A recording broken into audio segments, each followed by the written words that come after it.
سورہ فاتحہ 3 قسم سورہ اخلاص اللہ معظم سے گزارش کروں گا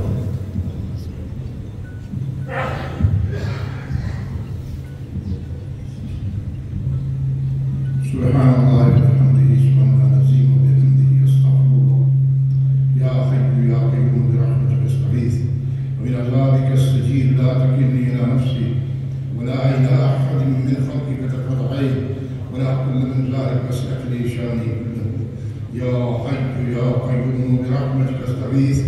ومن عذابک استجیر لا تکلنی الی نفسی ولا الی احد من خلقک طرفۃ عین ولا أقل من ذلك وأصلح لي شأني كله الله أكبر لا إله إلا الله الله أكبر يا حي يا قيوم يا الله ہماری نماز کو قبول فرما ہمارے تمام صغیرہ کبیرہ گناہوں کو معاف فرما ہمارے ماں باپ کے تمام صغیرہ کبیرہ گناہوں کو معاف فرما اے اللہ تو اپنے فضل سے اپنے کرم سے امت مسلمہ پر رحم فرما اے اللہ اس پر غزہ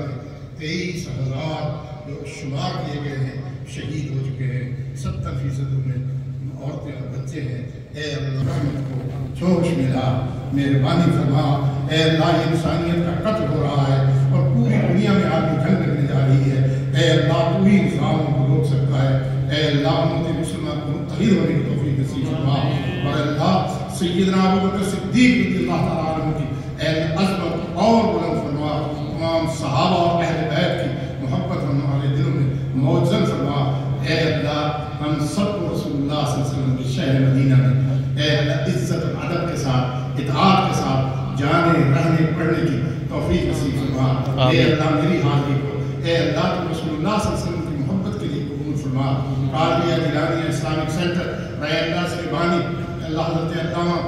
احمد صاحب قادری رحمۃ اللہ علیہ کی درجات کو بلند فرما اور اللہ سے اور ترقی کا فرما اے اللہ اس میں دامِ دل میں قدم سکھ نے جتنے بھی دوست مدد معاونت کرتے اے اللہ ان کی غیب سے مدد فرما ان کے مال میں جان میں عزت میں صحت میں اے اللہ برکت فرما ہمارے استاد صفدر صاحب کے بیٹے کو اے اللہ اپنے محبوب مصطفیٰ صلی اللہ علیہ وسلم کے فضل سے نجات عطا فرما تو ان اللہ علی کل شیء قدیر ہے مہربانی فرما اے اللہ کرم فرما اور رحم فرما اور اللہ ہمارے حضرت شاہ صاحب کے ماموں فوت ہو گئے اللہ تعالیٰ انہیں جنت الفردوس میں جگہ عطا فرمائے اور ہمارے جتنے بھی دوست احباب ہیں ہم سب کے ماں باپ میں سے بچال میں سے سسرال میں سے چھوٹوں میں سے بڑوں میں سے جو بھی فوت ہو گئے اے اللہ وہ تیرے پاس پہنچ گئے ہیں اے اللہ